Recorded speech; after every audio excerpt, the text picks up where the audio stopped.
I'm John McKay, and I'm the Member of Parliament for Scarborough Guildwood. And I have two guests today, Tyler Seguin and Helen Juvonen. Am I pronouncing that correctly? It's Juvonen. Juvonen. Oh, Juvonen. Juvonen. So that's a Dutch name, is it? It's Finnish. Finnish. Ah, well, see, we've learned something already. My goodness. Um, and they are with me today. They are partners in as co-artistic directors at the Guild Festival of Arts, and they are also partners in life apparently as well. I just learned that as well. So what we're going to talk about today is their experience in the Guild Festival, but also the challenges that are being faced by them and many others, of course, in this COVID times. The Guild Inn is clearly one of those delightful gems in Scarborough that nobody knows about. And the festival is also not as well known as it should be. So the purpose of what we're doing tonight is to talk about not only Guild Inn, but the festival and the plans for 2021, since the plans for 2020 went a little sideways for pretty well everyone. But let's find out a little bit about the two of you. So Helen, I was looking at your biography along with Tyler's for that matter, and I think if I combine both of your ages, you probably still are not as old as I am. And your accomplishments are absolutely outstanding. I'm stunned by how accomplished the both of you are. But the one that, of course, jumped out at me is that you're a Jeopardy champion. Yeah. like the real deal Jeopardy champion. Jeopardy with Alex Trebek. Yeah, Really? My episodes aired in January of 2013. I won 2 games. It's a weird record where I have the top one-day score for a Canadian contestant. Well, that's impressive, I think. Well, I'll go with that. That sounds pretty impressive. Yeah. Well. So how did you end up being selected for Jeopardy? I auditioned for it. I actually auditioned for it years before I got on. And my audition was like I passed the test, but I didn't get on asked to be on the show.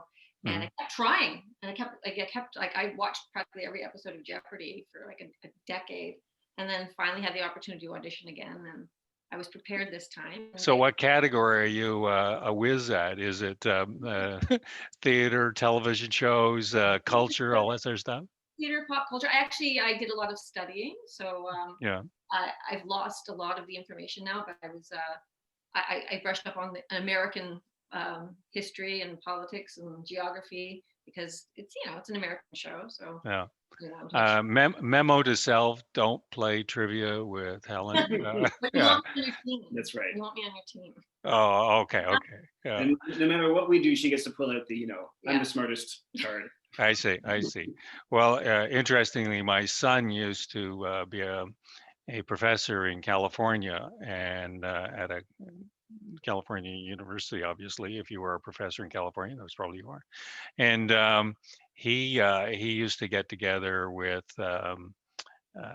his buddies, and they would play forms of Jeopardy and Trivial Pursuit on Wednesday nights, I believe. And so, because they were professors, they would get all the really smart guys together and clean up whatever money might have been on the table that night. So I'll have to introduce you to him, and maybe you, and along with Tyler. I don't know. Is Tyler as smart as you are? I don't know. He's pretty smart, but he's smart. Yeah, I see. Smart, but not so good looking too. Well, what can you do, eh? Gee. I suppose it's a bit in the eye of the beholder, isn't it? Yeah. So Tyler, you're clearly not a hockey player. No. No, you don't play for the Dallas Stars. I just don't have the size for it, you know. Yeah, you got yeah. It's pretty pretty difficult profession. So the critical question on this interview is, were you born in Scarborough? I was not. I wasn't born in Scarborough, but I grew up in Scarborough. Okay, well, okay, we're gonna go with Helen here. I was born Yeah. in Toronto and grew up in Scarborough. My parents still live in Scarborough. Yeah. Yeah, I went to school. I went to Wexford. Oh, the theater arts school. Before Oh, it was okay. officially Yeah. a theater arts school. I was part of the music theater program. So Okay, I'm so a you Scarborough really girl. shot up the charts. Okay. And Tyler, where were you born? And just like with the intelligence and the good looks, I'm just trying to ride Helen's coattails into the Yeah. Scarborough community. Okay, well, you got to work harder than that, buddy. I got to say. So, what is your redeeming feature, by the way? Since you're not a hockey player and you haven't been born in Scarborough, you must be. Must be something. There has to be something. What do you think a redeeming feature? Oh, there's a lot. Yeah, yeah. There's a lot. I'm just trying to think of whatever they are right now. Yeah. Well, he's a hard worker.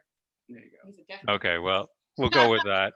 A hard worker who is not born in Scarborough and not a hockey player. Okay, well. It does happen. It does happen.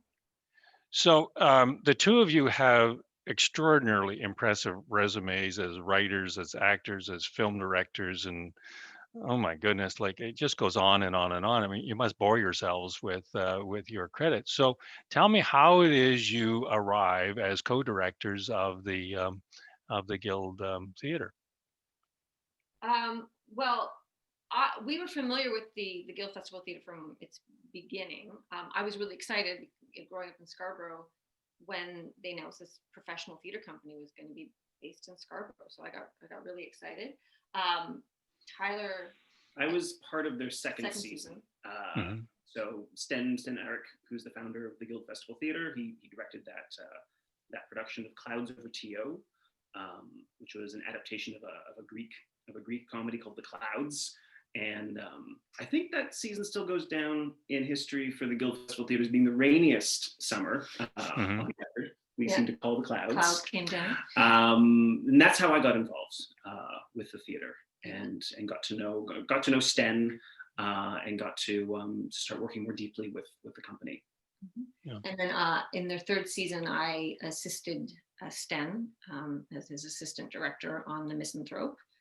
And and then we moved on to other things, and then in 2019 we got a phone call from the board saying that the season was potentially in jeopardy and they needed a director, and could we help?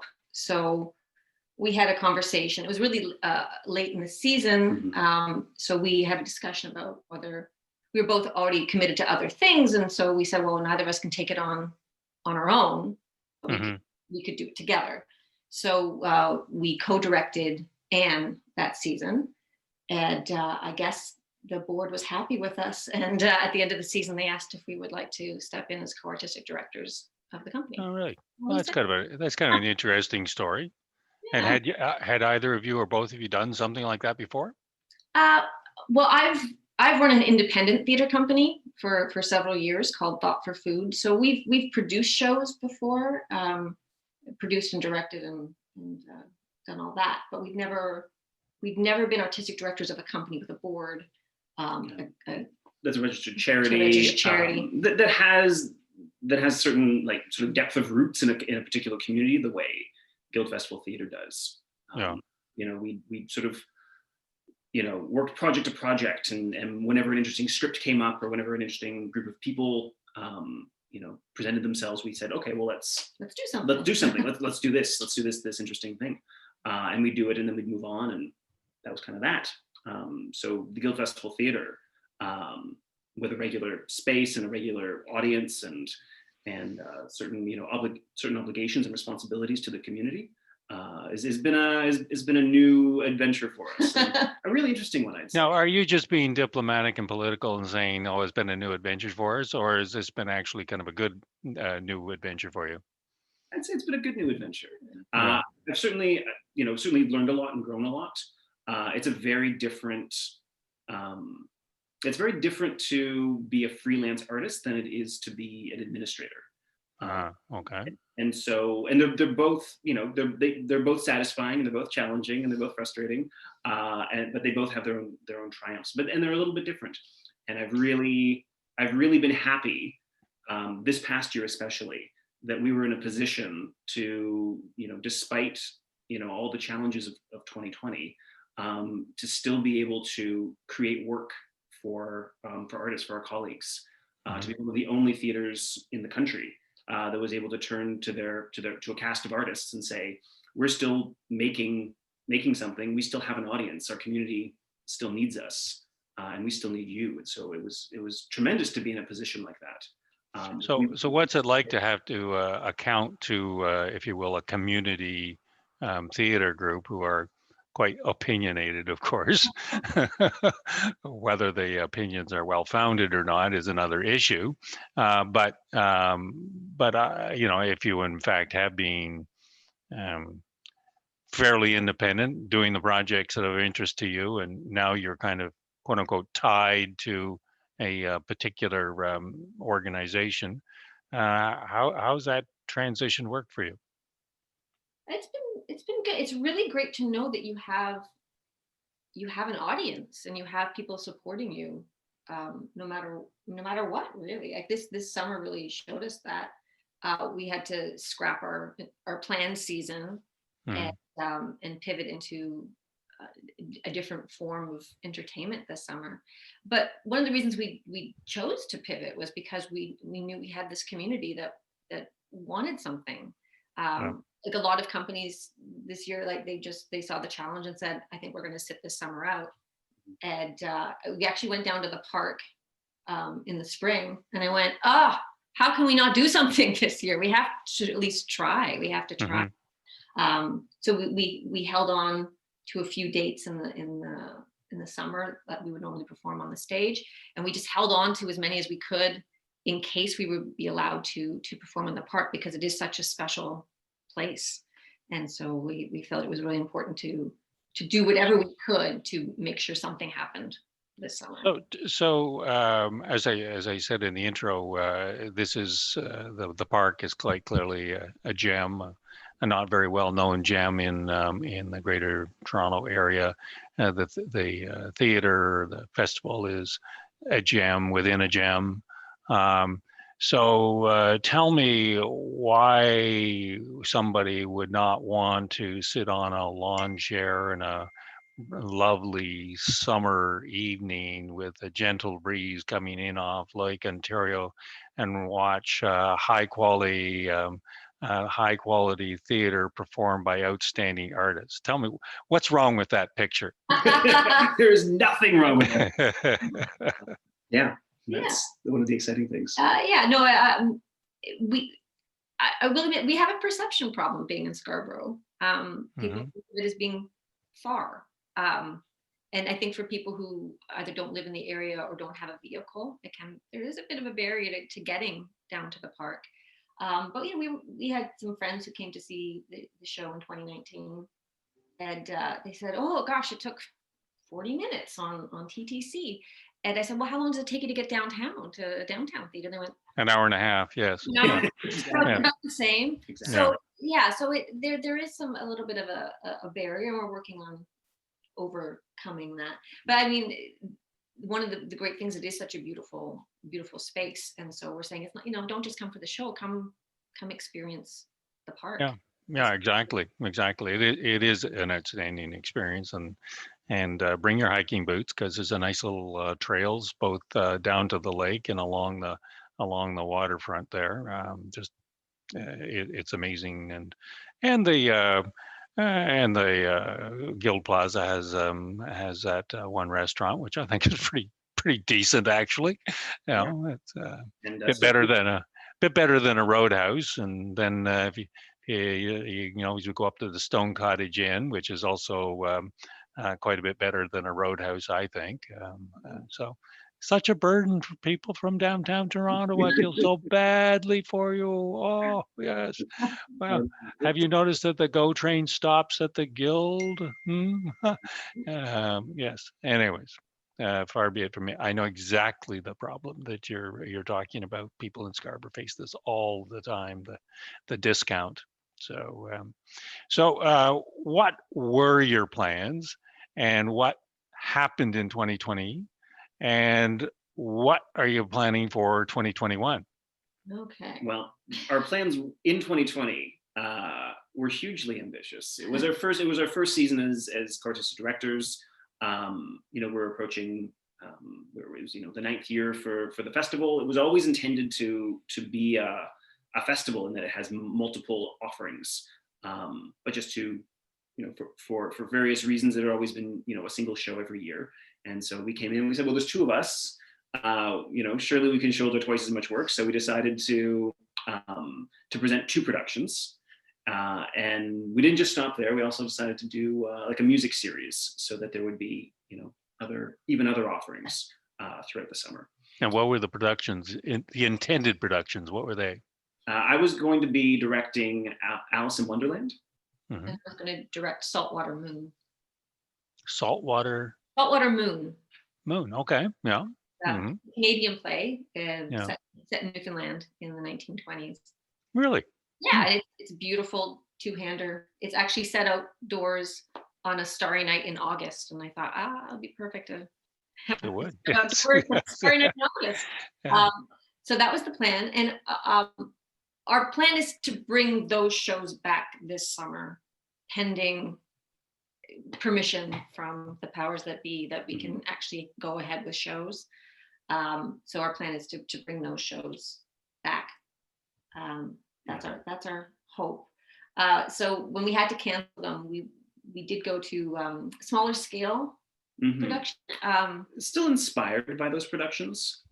So still holding on to the themes of Saltwater Moon, which is about love and family, and as well, and combining that with some of the imagery from Alice in Wonderland.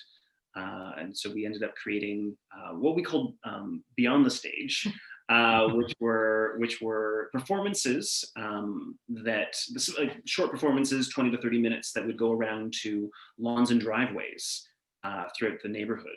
And so really? people would host us, and we'd arrive as a troupe of 4 or 5 and sing some songs and do a dance and play with some puppets. And generally have a grand old time, and then we'd move on, and we would do 2 or 3 stops in an evening. Really? And what was the reaction? What was the reception? Oh, it was incredible. Yeah, we had people asking if we could come to their houses, or they try and find out where they were happening. We couldn't advertise it because we didn't want to draw a crowd, right. So we couldn't actually tell people where we were going to be, which we're not allowed to tell you. There's something bizarre when you say, well, we're a theater, but we don't want to draw a crowd. Yeah. It was our summer of secret performances. We notify the people immediately around where we're being hosted. So we'd show up, and there'd always be a small crowd on their own property, all in their lawn chairs, and ready to clap along and enjoy the performance. Now, were you in the Guild area exclusively, or did you go beyond the Guild area? Yeah, we stayed within Guildwood. Yeah. It just because our home base, we ended up being able to work with the city, using the Sculptor's Cabin, which is a new space in Guild Park as sort of home base, and so we didn't want to travel too far afield from that. Perfectly understandable. Yeah. But it was great, and one of the things that I really loved about this summer was having people have been sort of stuck at home since March, and you could really feel everyone's so eager to have a communal experience, to have a cultural experience, to wave at their neighbors. There were shows where we'd leave, and then people would sort of stick around, and maybe a guitar would come out and become like a mini street party. Yeah, neighborhood sing along or things like that. So people inspiring the community to come together at a really tough time. We had that on our street on July the 1st, where it just became a spontaneous, primarily musical exercise, and I don't know who it was, but because I had to leave, but the I was told afterwards the music was professional grade quality. Like this is kind of the street party to end all street parties, from what I could, from what I heard afterwards from my neighbors. But I think you're right. You have hit on something, that there was just a burning desire of people to interact with each other and get out from underneath this cloud of COVID. Yeah. And it was one of the things we talked about early on when we saw that we weren't going to be able to do what we had planned to do. We had a discussion about what we were going to do instead, and of course, a thing came up was, should we move to digital? Should we become basically a digital production company and put it online? And we did a little bit of that, right? We have a YouTube channel. Guild Festival Theatre's YouTube channel has a bunch of great videos on it that we shot over the summer. But fundamentally, we said to ourselves, well, we're a live theater company, and the point of live performance is the communal experience and the person-to-person interaction of it, and that's something that we weren't willing to give up. So we worked hard to make sure that there was a way that we could still fulfill that mission, and it was totally worth it. Yeah. When we saw people's reaction, and we felt that. But even just walking down the street, because we had all kinds of weird props and colorful hats and things like that, and people would wave to us or honk their horns as we just walked down the street. It's a great community building exercise, just to have those sorts of interactions with people. So nobody knows where 2021 is going to go. If you do, I'd be appreciative, because we'll know what to do with several 100 million doses of vaccine. But working on the assumption that the vaccine is not a panacea, that we are still going to be having some form of social distancing for the foreseeable future, some form of staying at home. What's the adjustment that you are contemplating for this upcoming season?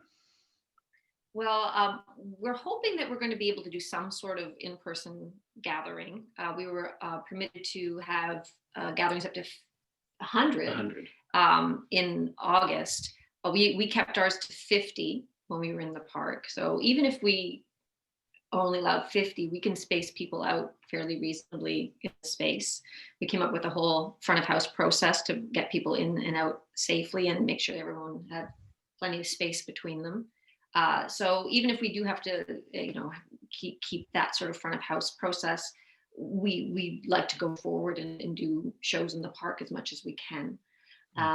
And then if that can't happen, we'll probably do more more street theater and more work online. But we're really hoping that we can be in the park and welcome people to the park this summer. It's really I think that is the optimum desire on anybody's part. But the street idea is a brilliant idea, absolutely brilliant.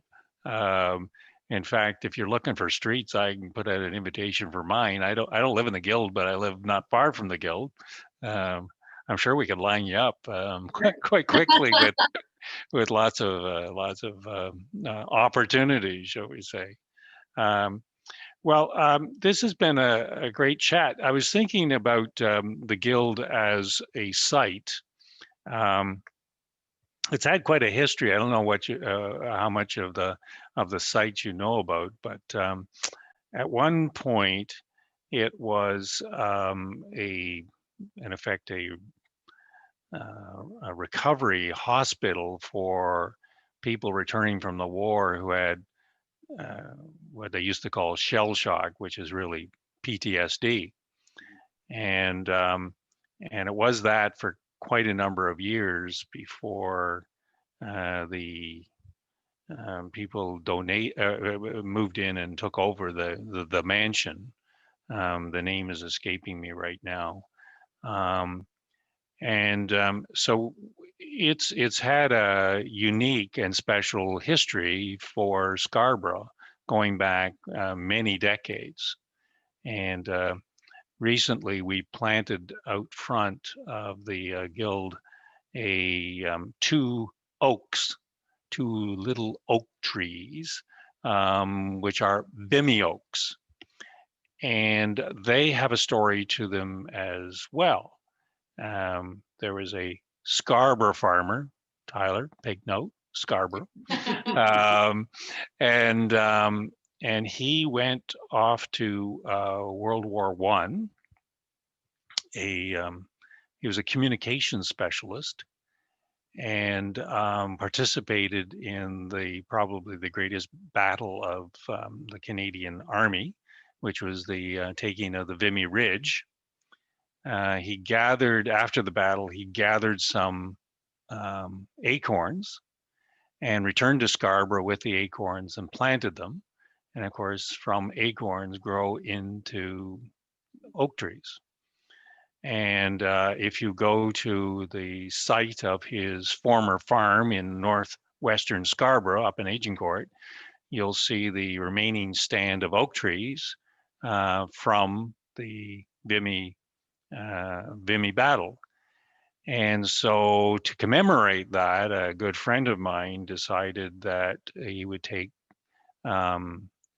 saplings and transfer them back to the site of the battle, and bought 4 acres at the base of the Vimy oak of the Vimy Ridge, and planted these saplings in the park that he in effect purchased to commemorate the vote. So he had a number left over, and allowed us as members of parliament to buy them, and so we did that and planted them on in this case on the front lawn of the Guild Inn. So if you next time you're at the Guild Inn, you'll see 2 I was going to say pathetic looking oak saplings planted on the front lawn and surrounded by fencing, which is just part of the history of the Guild Inn. So anyway, that's just a snippet of the history of the Guild Inn, and one of the beneficiaries. You are kind of beneficiaries of that history. So in the event that you want to write a play, I think there's the bare bones of an interesting story there of a young lieutenant farmer from Scarborough who was an extraordinary linguist and has quite as I say, a story to tell. So you won't have to next time. You won't have to import a Newfie story. Okay. Yeah. So with that, let me draw to a close. So in 25 words or less, tell us why the people of Scarborough, in fact, people beyond Scarborough, should go to the website, buy a whole bunch of tickets on good faith, and make sure that you have a successful season. 25 words. Okay. Well, since you're partners, you get 12 and a half each. It's Guild Park is a magical place, and the Greek theater is a perfect setting for outdoor theater in the summer. You know, we're Scarborough's only professional theater company, and it's such a privilege to, I think, work in the most beautiful outdoor theater in this country.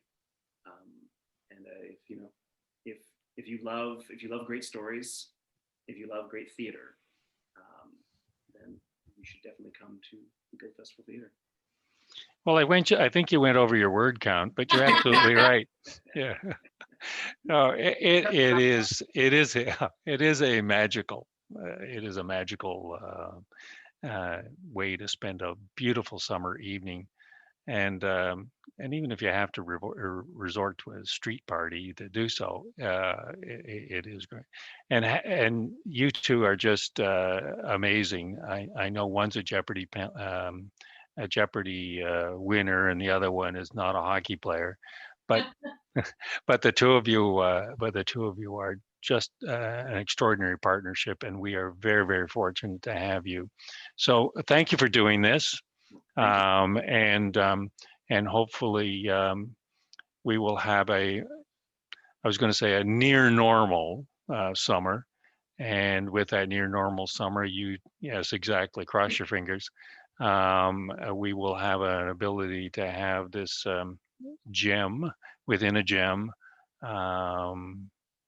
perform and bring us all back together again in some form of normalcy. So again, thank you for doing this, and we appreciate it. Thank you.